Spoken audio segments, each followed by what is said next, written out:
Item ಯಾವುದೇ ಇರಲಿ try ಮಾಡಿ ಆಚಿ ಚಿಕನ್ ಮಸಾಲಾ. ಏನಿಲ್ಲ ನನಗೆ ಈಗ ಕಿಕ್ ಬ್ಯಾಕ್ ಬಿಟ್ಬಿಡಿ, ರಾಜಕೀಯ ಬಿಟ್ಟು ರೈತರದೇ ಮಾತಾಡಿ. ನಿಮ್ ರಾಜಕೀಯದಿಂದ ಯಾರಿಗೂ ಏನು ಪ್ರಯೋಜನ ಇಲ್ಲ ದರ್ಶನ್ ನಿಮ್ ರಾಜಕೀಯದ ಮಾತುಗಳಿಂದ ಯಾರಿಗೂ ಏನು ಪ್ರಯೋಜನ ಇಲ್ಲ. ಈಗ ರಾಜಕೀಯ ಮಾತಾಡೋ ಯಾವ ಜಮೀನು ಯಾರ ಆಸ್ತಿ ದಾಖಲೆ ಸಮೇತ ತಂದಿಡಬೇಕು.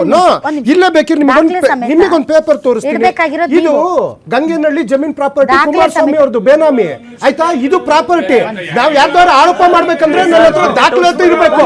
ಹುಂಡಿ ಕಂಡ್ರು ಪಕ್ಷದವ್ರು ಬಂದ್ಬಿಟ್ಟು ನಮಗೆ ಕಿಕ್ ಬ್ಯಾಕ್ ಅಂತಂದ್ರೆ ಕೇಳಕ್ ನಾವ್ ರೆಡಿ ಇಲ್ಲ. ಸಿಎಂ ಆಗಂದ್ರೆ 2,00,000 ಕೋಟಿ ರೂಪಾಯಿ ಕಿಕ್ ಬ್ಯಾಕ್ ಕೊಡ್ಬೇಕು ಅನ್ನೋರು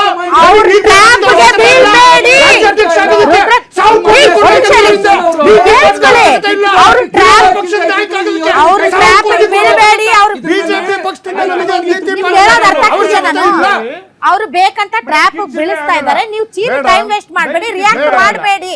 ನಿಮ್ಗೆ ಸಮಯ ಕೊಡ್ತೀನಿ ಮೇಡಮ್. ಈಗ ಒಂದು ಓಪನ್ ಚಾಲೆಂಜ್ ನಿಮ್ಗೆ ದರ್ಶನ್. ಇದರಲ್ಲಿ ಕುಮಾರಸ್ವಾಮಿ ಅವ್ರ ಇನ್ವಾಲ್ವ್ಮೆಂಟ್ ಇದೆ. ಕುಮಾರಸ್ವಾಮಿ ಅವರು ಇದರ ಹಿಂದೆ ಇರುವಂತಹ ಮಾಸ್ಟರ್ ಮೈಂಡ್. ಕುಮಾರಸ್ವಾಮಿ ಅವ್ರದ್ದು ಬೇನಾಮಿ ಇದೆ ಅನ್ನೋದಾದ್ರೆ ಅವರೇ ಓಪನ್ ಚಾಲೆಂಜ್ ಕೊಟ್ರೆ ನನ್ನ ಮೇಲೆ ಕೇಸ್ ಹಾಕ್ರಿ, A1 ಮಾಡಿ ನನ್ನ ಅಂತ ಮಾಡಿ. ನೀವು ಕೇಳಿದ ಪ್ರಶ್ನೆಗೆ ಮಾಡಿ. ಪಡುವಾಲಿಪ್ಪೆ 87 ಎಕರೆ ರಾಜ್ಯಪಾಲರ ಅಂಗಳದಲ್ಲಿರುವುದು ಸತ್ಯನೋ ಸುಳ್ಳು? ಕೇತ್ಗಾನಹಳ್ಳಿ 14 ಎಕರೆ ಸರ್ವೆಗೆ ಹೋಗಿದ್ದು ಸತ್ಯನೋ ಸುಳ್ಳು? ಸುಪ್ರೀಂ ಕೋರ್ಟ್ ಇಂದ ಕಳ್ತನ ಮಾಡ್ಲಿಲ್ಲ ಅಂದ್ರೆ ಯಾಕೆ ಜಮೀನಿಗೆ ಸ್ಟೇ ತಗೊಂಡು? ಗಂಗೇನಹಳ್ಳಿ ನಾನು ಕೇಳಿದ್ದೀನಿ, ಎಲ್ಲರಿಗೂ ನಾನು ಕೇಳಿದ್ದೀನಿ. ಗಂಗೇನಹಳ್ಳಿ 100 ಕೋಟಿ ರೂಪಾಯಿ ಏನು ರಾಜ್ಯಪಾಲರ ಅಂಗಳದಲ್ಲಿ ಇರೋದು ಸತ್ಯನೋ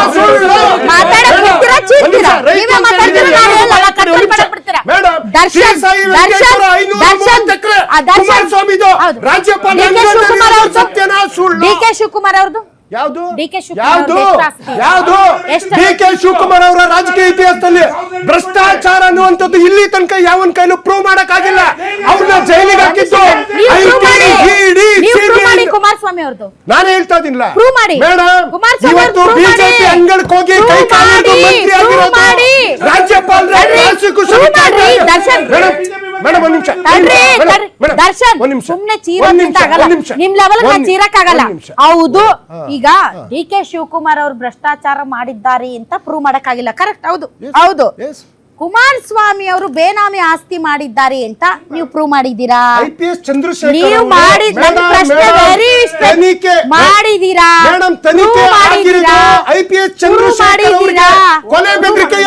ಕುಮಾರಸ್ವಾಮಿ ಇವತ್ತು ಮಾಡಿದ್ದೀರಾ? ರಾಜ್ಯಪಾಲರ ಅಂಗಳದಲ್ಲಿರೋದು ಪ್ರೂವ್ ಮಾಡಿದ್ದೀರಾ?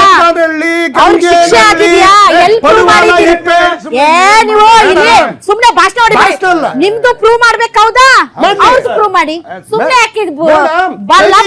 ಹೋಯ್ಕೋತೀರಿ. ಪ್ರೂವ್ ಮಾಡಿ. ಪ್ರೂವ್ ಮಾಡ್ತೀರಾ? ಇಲ್ಲ ತಾನೆ ಪ್ರೂವ್ ಮಾಡಿದ್ದೀರಾ? ಮಾಡಿ. ಪ್ರೂವ್ ಮಾಡಿ, ಕೇಸ್ ಹಾಕಿ. ಪ್ರೂವ್ ಮಾಡಿ, ಕೇಸ್ ಹಾಕಿ, ಜನರ ಮುಂದೆ ತಂದು ಅವ್ರ ಅಕ್ರಮನ ಸಾಬೀತು ಮಾಡಿ. ಸುಮ್ನೆ ನಮ್ದು ಮಾತ್ರ ಎಲ್ಲ ಓಕೆ, ಅವ್ರದ್ದು ಮಾತ್ರ ಸರಿ ಇಲ್ಲ. ಈಗ ನನಗೆ ಕುಮಾರಸ್ವಾಮಿನೂ ಬೇಡ, ಡಿ ಕೆ ಶಿವಕುಮಾರ್ ಅವರು ಬೇಡ.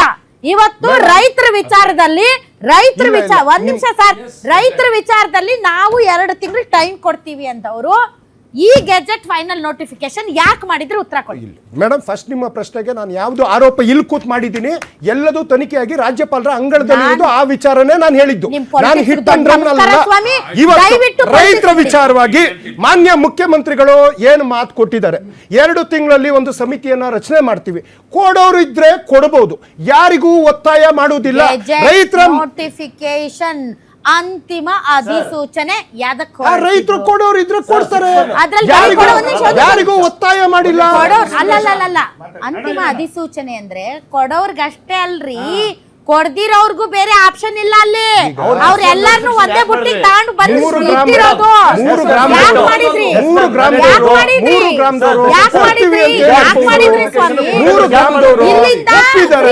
ಅನ್ನೋದು ಹಿಂದ್ಗಡೆಯಿಂದ ಇದೇನ್ರಿ ಹಿಂಬದಿಯಿಂದ ಕೆಲಸ ಮಾಡೋದು.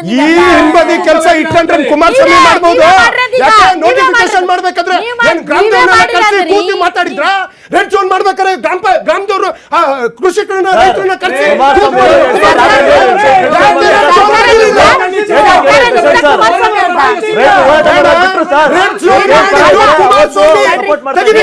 ವಿರೋಧ ಪಕ್ಷನೂ ಕುಮಾರಸ್ವಾಮಿ ಅವರೇ, ಆಡಳಿತ ಪಕ್ಷನೂ ಕುಮಾರಸ್ವಾಮಿ ಅವರೇ. ನಿಮ್ ಸರ್ಕಾರ ಇಲ್ಲ ಬಿಡಿ, ಎಲ್ಲ ಕುಮಾರಸ್ವಾಮಿ ಅವರೇ.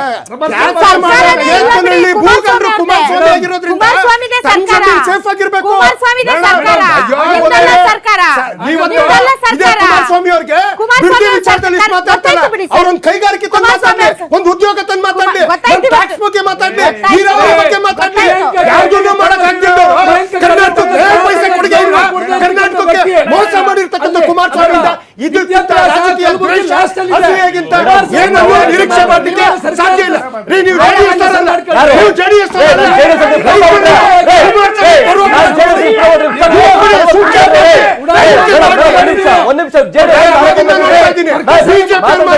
ತೊಂದರೆ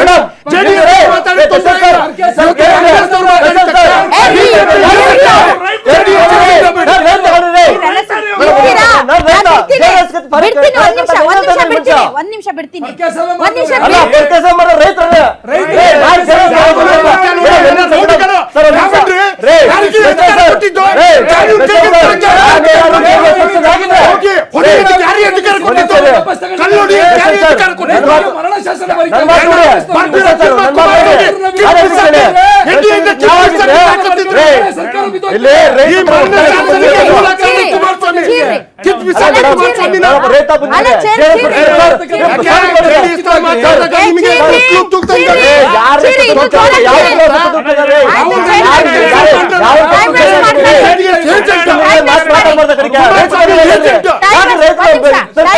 ಟೈಮ್ ವೇಸ್ಟ್ ಮಾಡ್ಕೊಳ್ಳಿ.